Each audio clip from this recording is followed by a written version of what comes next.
Time now for sports. Let's say hello to Ketevan Gorgistani. Hi, François. We begin with the Paris Masters tennis tournament. Yes, and the seventh seed, Thomas Berdych, who was the first to qualify for the third round of that tournament. But it was no easy task. The Czech had lost in the first round of his last 3 tournaments, and he faced a tough challenge from Portugal's João Sousa. Berdych had to battle to take the opener 6-3 on his third set point. Sousa, who fought back, and all he needed was a single break of serve in the 8th game of the second set to level the match. The decider was even closer, but just when it seemed like the players were headed for a tiebreaker, Sousa broke down. Berdych wins it 6-3, 3-6, 7-5 in an hour and 56 minutes. He'll next be facing either Roberto Bautista Agut or France's Gilles Simon. Going on now to football. Day 4 of the Champions League kicking off tonight. In Group A, Arsenal are in Bulgaria for their second game against Ludogorets.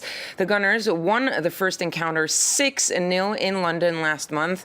But tonight's tie could be much trickier. 4 players haven't made the trip to Bulgaria because of injuries, including Theo Walcott. For Arsenal, tonight's results will be crucial. If the Gunners win and joint leaders Paris Saint-Germain avoid defeat against Basel, then Arsenal will have qualified for the knockout stages for the 14th consecutive season.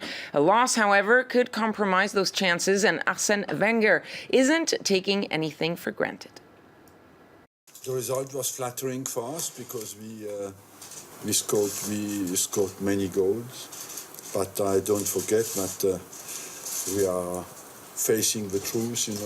Ludogorets had chances in the first half when the game was very tight. For us, it's a big game because, as you said, if we win, we can qualify, but if we lose, we can as well be in a difficult situation. So we know the importance of that game is massive. Let's take a look at the other fixtures of the evening. One game has already kicked off just a few minutes ago with second-placed Besiktas hosting leaders Napoli. In Group C, round 2 of the clash between Barcelona and Manchester City. After thrashing City 4-0, Barca need just a little point to qualify for the last 16, while City cannot afford defeat. Well, Group D leaders Atletico Madrid will be looking to remain undefeated in the competition as they host Rostov.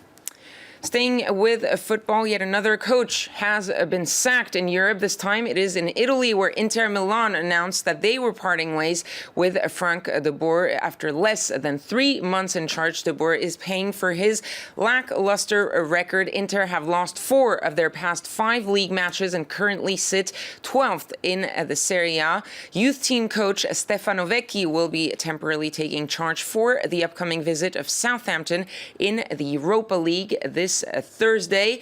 Meanwhile, another football great has decided to put an end to his playing career. Germany's all-time leading goal scorer, Miroslav Klose. Klose, who won the Bundesliga twice with Bayern Munich, but had been without a club since his Lazio contract expired last season. The 38-year-old made 137 international appearances and retired from international football in 2014 after helping his country win the World Cup, during which he became the top scorer in World Cup history with 16 goals. That's also when he broke Gerd Müller's 40-year-old record of 68 goals for Germany by scoring a total of 71 in his career. He now plans to join Germany's staff alongside coach Joachim Löw. And we finish with some basketball and the NBA in action. The Brooklyn Nets were facing the Chicago Bulls at Barclays Center in Brooklyn, and the visitors did not play nice. 5 minutes into the first quarter, the Bulls were already leading by 9 points after Jimmy Butler knocked down a 3-pointer. Butler, who led the Bulls with 22 points. That lead doubling by the end of the first quarter, and it kept growing throughout the game. Dwayne Wade, who was playing his very first road game with a team other than Miami, had 12 points on the night. The Bulls eventually winning it by 30 points, 118-88. They remain unbeaten. There were just 3 other games last night, and it was a good one for the home teams. The Hawks beating the Knicks 106-95. The Raptors had a short win over the Nuggets thanks to DeMar DeRozan's 33 points, and the Suns were no match for the LA Clippers. DeAndre Jordan and Blake Griffin both with double-doubles on the night, Francois. So it was a good night for the home teams there. A good night as well for Utah's Rudy Gobert. I saw he's gotten a nice raise, and he's becoming the best paid French athlete in the world. Does he deserve it more than Tony Parker, for instance? That is a question I will not answer. All right, Ketevan Gorgeous playing coy. She'll have more sports news for us later.